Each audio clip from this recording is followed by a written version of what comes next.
Also, we observe post-pandemic customers have understood why branded developers is more important than pricing की वजह से आप किसी और developer के साथ चले जाओ, because the possession you get, the promises are meant and everything. But the question lies in, now let's talk about marketing amenities, right? Everyone is marketing amenities in terms of, you will have a swimming pool, you have a tennis court, you will have basketball court. But does it really is important to market amenities, or do you think, because what I feel, every developer is marketing amenities by saying इस community में आपको 20 से या 30 से ज़्यादा amenities मिलेगी. Do you really think it will capture the audience? Because I am trying to understand a customer insight from you directly. Because as a customer, when I see, for me, what matters is, of course, as you said, construction quality, how the guarantee will be given in terms of possession and everything. But do you really think amenities does create that kind of stir in terms of marketing your product? Let's start with you. So like I said, I mean, the insight we operate from is the fact that consumers don't buy a home, but the dream of what their life will be like, right, when they move in. And amenities are a part of that life.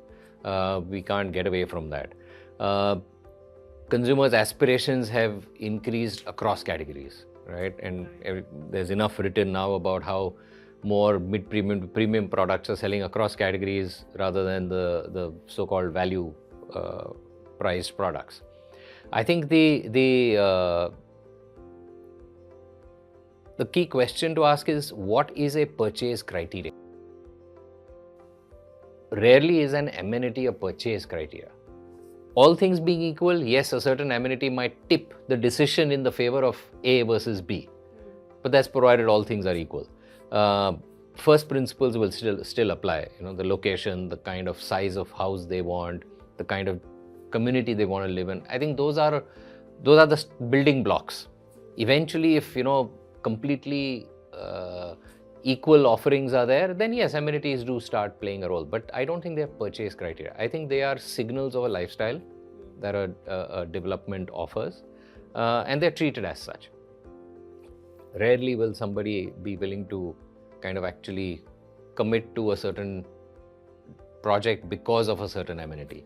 I mean, I'm keeping apart things like golf course, etc., because that also would attract only the hardcore golfer.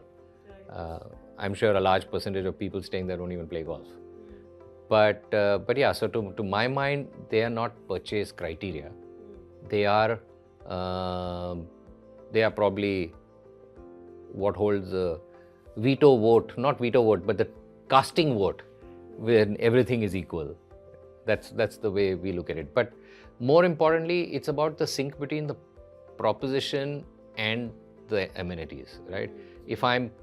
If the benefit that the consumer is seeking, if I'm promising a certain kind of a lifestyle, but the amenities are completely, contrary to that, it can actually be a negative. But if the amenities, if I'm offering, let's say, a very nature-oriented living for the sake of discussion, right?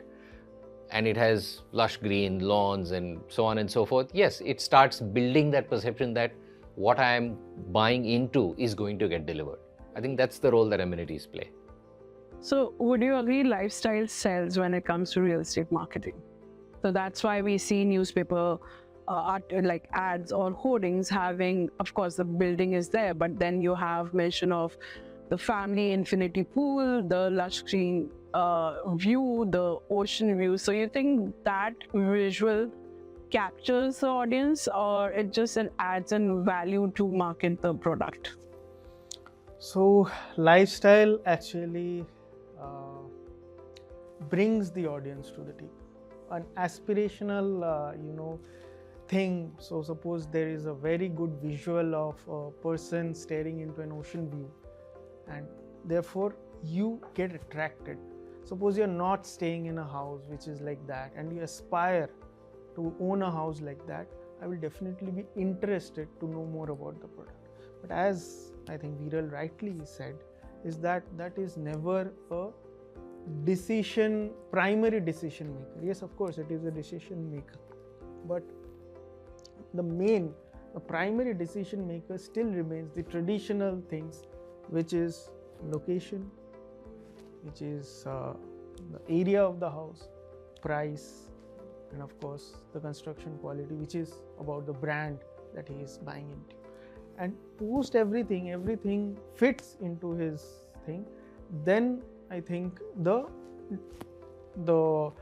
last bit, which is about the amenities, that comes into the mind, because he is, or at the end he is buying a home for an upgrade in the lifestyle, or say from moving from one kind of a life to a second kind of a life which he has dreamt of. If that actually fits, that okay, my dreams will be fulfilled, then of course that's what happens in real estate. Now taking that analogy, now take any product category. So for example, even if it's a car, if it's a handbag, if it's a clothing, everyone sells a lifestyle. Everyone tells that okay, if you own this bag, then you belong over here. If you stay in this hotel, then you are actually, your one day or your vacation would be like this. So every product category is actually trying to upgrade your current lifestyle into the next level which you can think of. So similarly in real estate, yes, it's every marketeer actually, because at the end of the day we are emotional beings. Anything that hits the right emotional chord, which will actually bring the consumer onto the table, and this is where you can actually hit the chord, I think, a little more easily by using these kinds of imagery, these kinds of communication, and I think that's the secret behind it. Okay, so good, you gave an example of like luxury bag, how people create ad around it for you to get a certain lifestyle, right? So let's delve into a scenario for our audience to also understand how a strategic thinking goes behind when it comes to certain locations, certain projects. So let's say, and let's assume you have 3 residential projects. One is in Bandra for 10 crore, one is in Goregaon for 5 crore, and Thane 2 crore. So basis on budget and location, how do you go through such 3 projects in terms of what marketing platform it should go to, what kind of audience, the TAM should be addressed, in what manner, in what communication, so that our viewers understand the strategic thinking behind about, as you mentioned, the project location is important, the pricing is important. So let's dive more into this kind of scenario to analyze how this is done in a very simplistic term. And just for a simple way for our audience to understand, let's consider marketing budget to be 100 rupees for each location. So how would you address it? Let's start with you. I think in any category, the product has to deliver, right? So it has to, and he also said that right at the beginning that earlier we used to sell or market whatever was given, and now the process has reversed. So it would start with first understanding the micro market, what kind of people are there, what kind of a geography it is, what's the kind of communities that live there, what's the kind of projects, what's the competitive nature of that micro market, what is already on offer. So it's about also identifying table stakes, right? Then you go back to what the brand is all about, right? And that becomes core. So for example, at least in Mahindra's, every function has a say in even the land that is acquired. So even marketing goes in and has a look at it before it's acquired, because like I said, if climate responsive design is crucial to our designing, but if the land parcel is, surrounded by 70-story buildings, it's not going to be possible, right? So you go back to the brand and what the fundamental value system of the brand is and how that is going to get delivered in that micro market. I think there is a lot of benchmarking that happens. The basics don't change, right? The location, the area of the house, the layout, and so on and so forth. Therefore, product benchmarking happens, and then one starts issuing a design brief.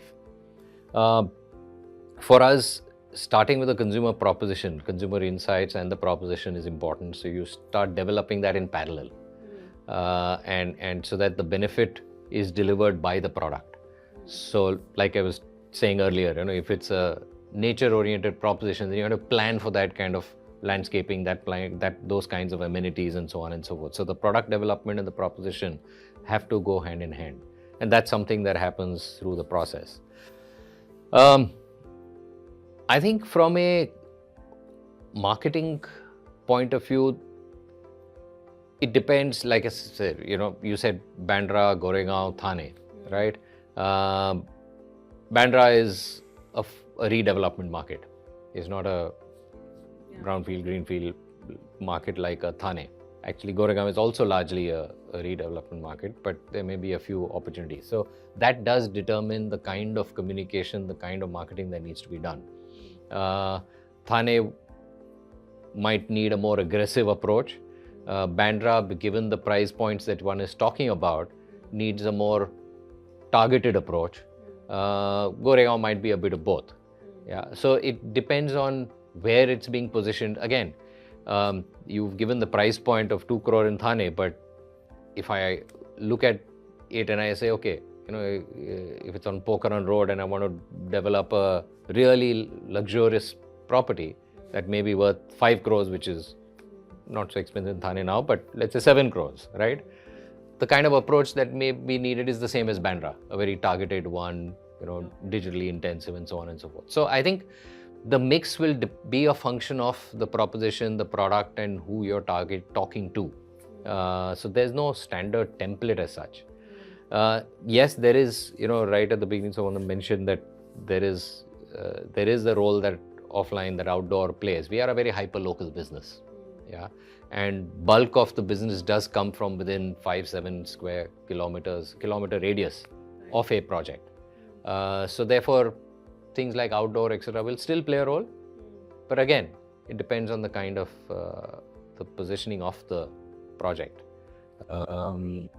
So when you say position of project, sorry to cut you off in between, Thane, you said going to be aggressive market.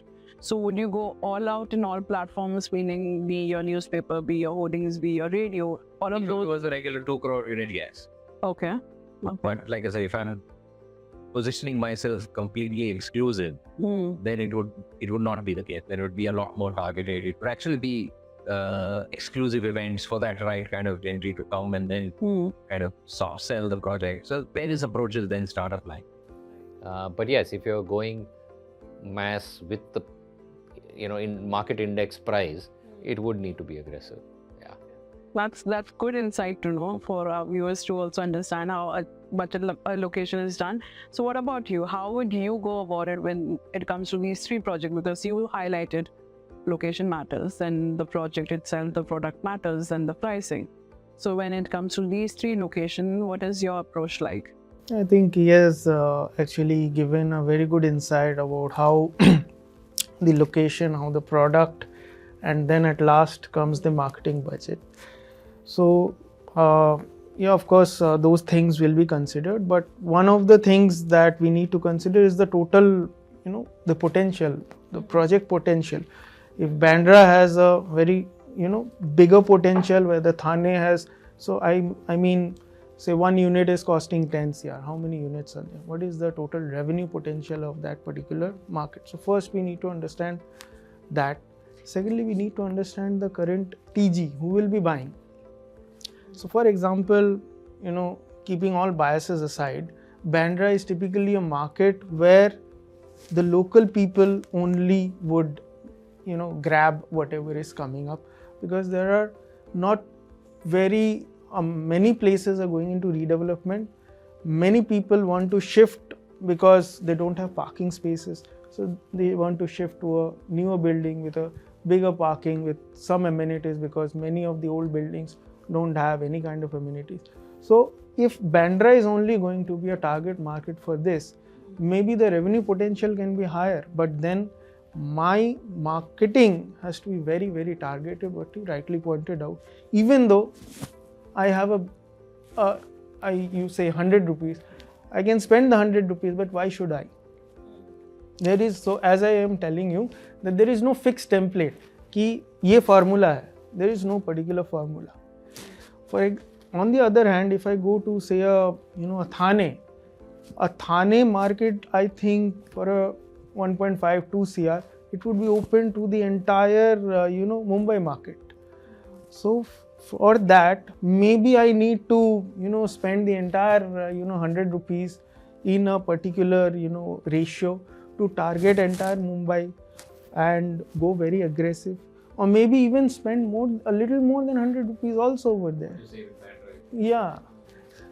So from a total marketing mix, so there is no template as such. It all depends upon the upon the project, upon the proposition, upon the deliverable, because you cannot have a fixed template. So what he rightly said is that if Thane now comes up with a 5 CR, 7 CR property, then the entire template reverses. I will not then be targeting the entire Mumbai. My entire product mix in terms of the marketing mix changes. My only go-to approach will be BTL, no ETL at all in that category or in that product segment. Because there is no point reaching the entire Mumbai for something which I think only a few, no less than 1% can afford. So I should rather reach out to them, and I need to have a clear understanding that what are the avenues for reaching out to that less than 1% category who can afford and who will be interested in that kind of a product category, say in a Thane or whatever the market. It's market agnostic basically. So the approach is not related to markets or anything, it is related to the product and the proposition. Even in Bandra, if something is of interest to entire Mumbai, then the approach that the aggressive approach that we are taking up in Thane, we might be able to put it in, say, do the same for a Bandra project. For example, I'll give you a very small example.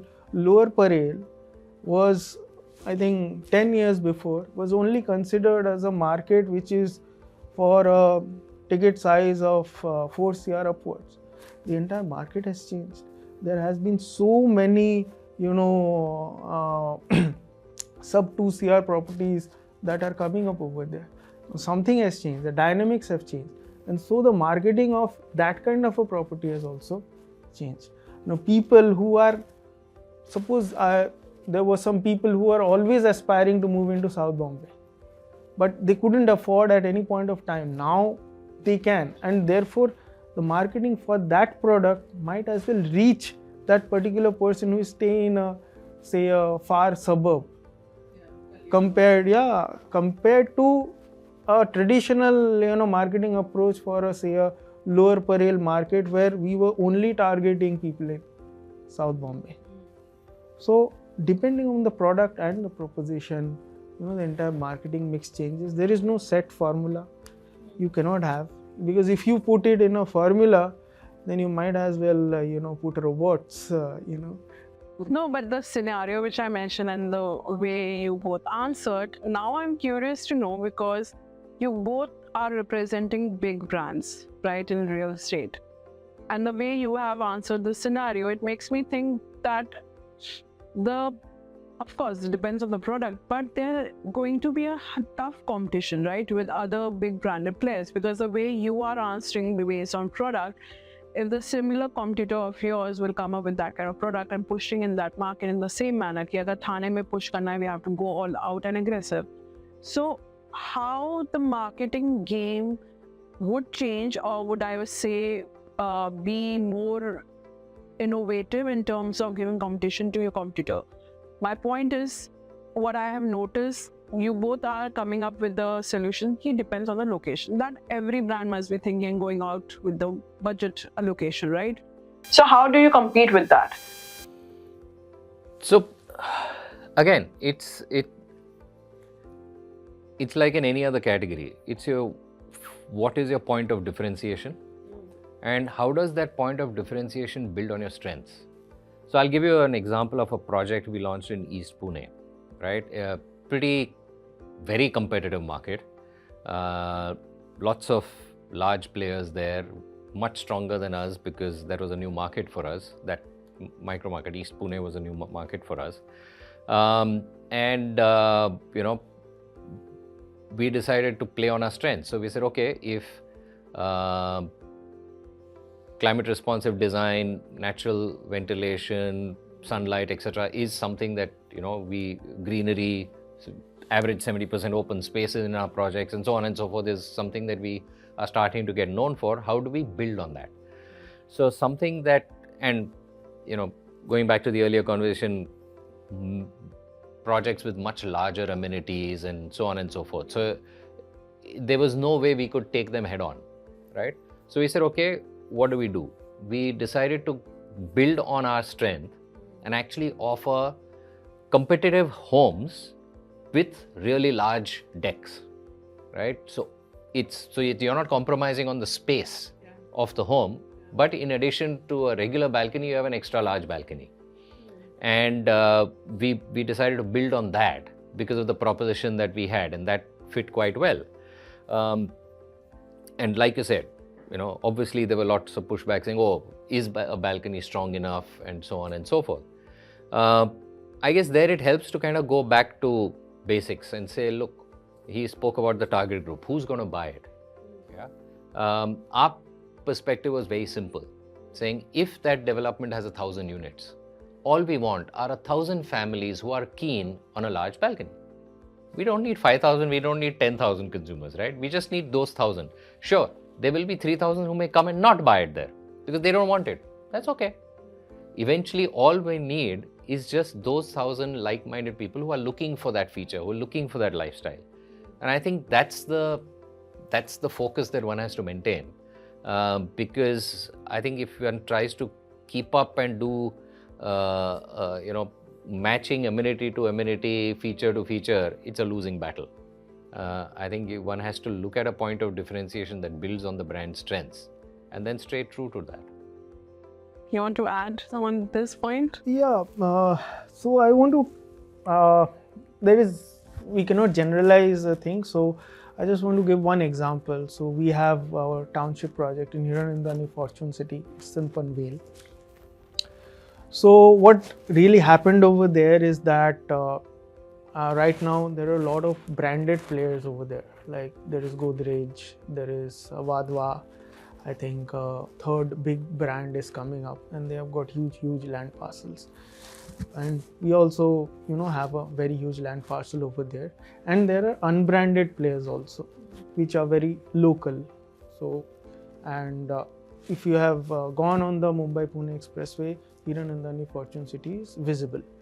So what has happened is that today, or say 1 year before, when we were launching the third sector of that particular project, so what happened is that we wanted a lot of things, we wanted to communicate a lot of things which people generally associate with Hiranandani.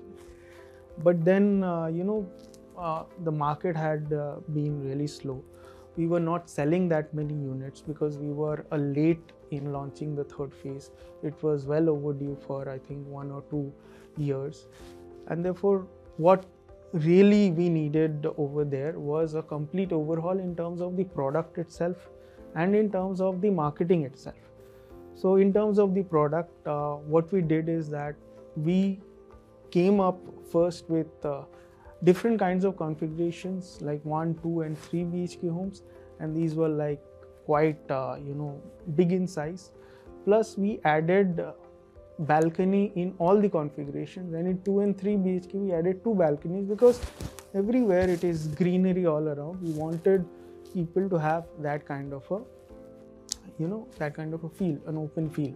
Now next comes in that, okay, we have done the product, but then I first need to attract people because we were not getting that kind of attraction in the market. It was kind of a relaunch of the entire project. So what we did is that we gave them an investment story, because anyways, unveil is, even 1 year before, it was quite out of the city and all of that. And till that time, all these so much news about so many infrastructure did not come out in the open. Now, the government is telling that it is Mumbai 3.0 and all of that. And there are, I think, minimum 10 to 15 infrastructure projects being planned. But one and a half years down before, those were very few people knew about it. We were the ones who actually brought that entire thing into the market, that 1, 2, 3, 4, so many things are planned over here. So why don't you consider this as your next investment opportunity? We started with that, and that's when the interest, actually, when we launched, we did a worldwide launch on YouTube Live, and people from all across the world, I think we got around 8,000 plus views on the day of the launch, and then people from all across the world expressed interest, and that's how I think the build-up happened. And then we got around 40% of the bookings. Still today, the trend is continuing, that 40% of the bookings from outside Mumbai. So a traditional marketer would actually think Navi Mumbai, Unveil, who will buy, it will be only the Navi Mumbai market. And we were surprised to find that only 11 to 15% of the bookings are from Navi Mumbai. And entire Mumbai is contributing, and we have got bookings from all across India and all across the world.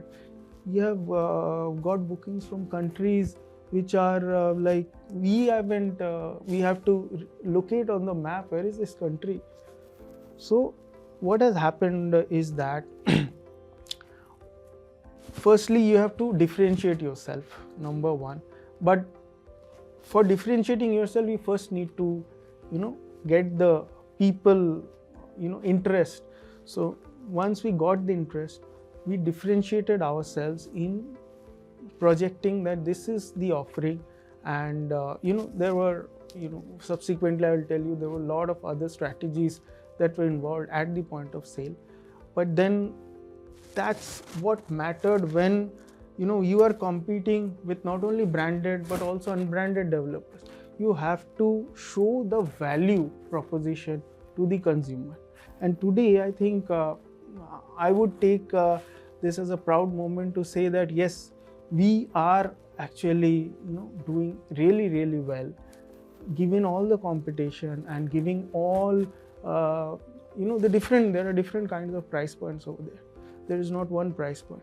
And today, even after commanding better premium, almost 20 to 30%, we are selling the highest number of units over there.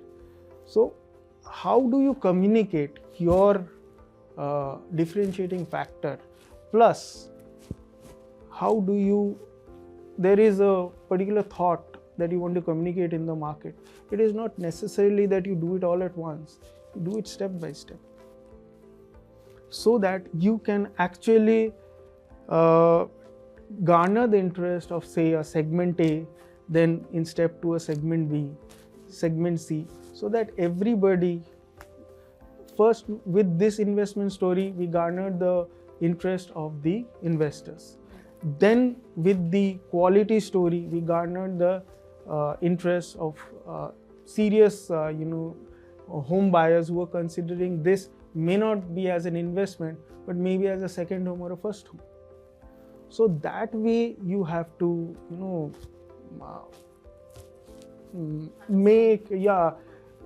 understand the market, and maybe get your communications in line with the particular thought process that you want to communicate into the market. So I think that is one thing. It has been a learning experience for me also, because we were not really sure. The project was not garnering that much attention, and it was a complete turnaround in 1.5 years. So that was a real learning and an eye-opener for us, that this also can be done. Yeah.